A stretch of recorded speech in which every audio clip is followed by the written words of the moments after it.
Ryan, maaari na bang daanan ng lahat ng uri ng sasakyan yang San Jose Bridge dyan sa Gonzaga?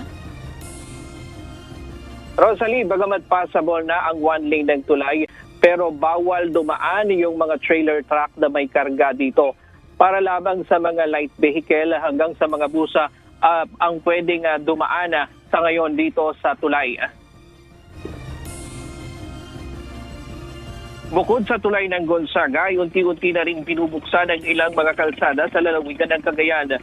Binuksan na sa publiko ang San Jose Bridge sa bayan ng Gonzaga, Cagayan kaninang madaling araw. Maaari ng daanan ng mga light vehicles ang nakumpuning tulay.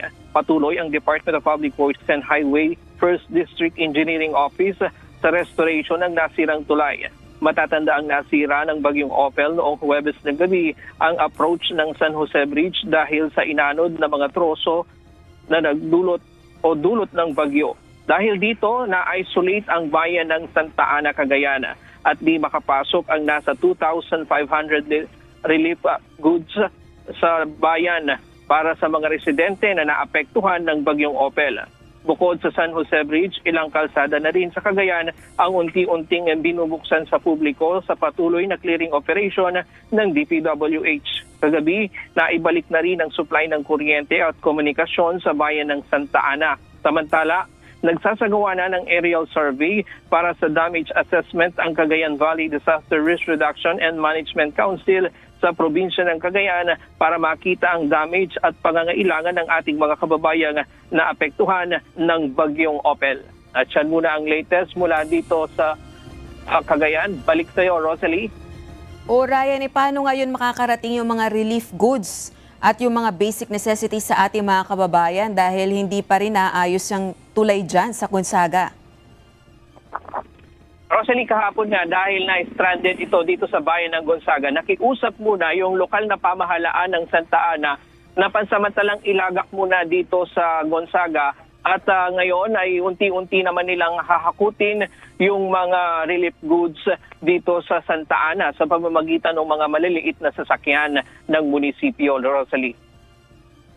Meron na bang binanggit ang mga otoridad na timeline kung kailan po pwedeng maisaayos ng tuluyan yung tulay sa yung San Jose Bridge?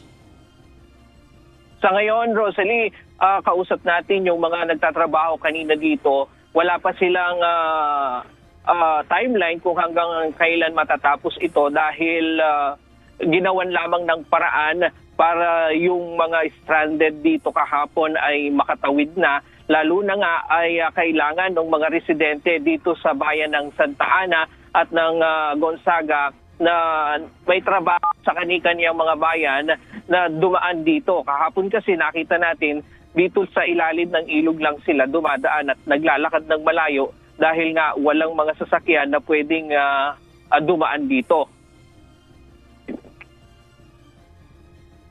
Okay, pero binabantayan naman ng mga otoridad yung bahagi na yan ng tulay dahil maliliit na sasakyan lang ang pwedeng makadaan at hindi maaari yung malalaking sasakyan at mabibigat na sasakyan. Oo, Rosalie, sa ngayon mayroong kawani ng mga DPWH dito na nagbabantay at nagtatraffic dito para nga sa seguridad, syempre, ng ating mga kababayang motorista dito sa pagdaan nila sa tulay. Okay, maraming salamat Ryan Lacanlali, nag-ulat ng live mula sa Gonzaga, Cagayan.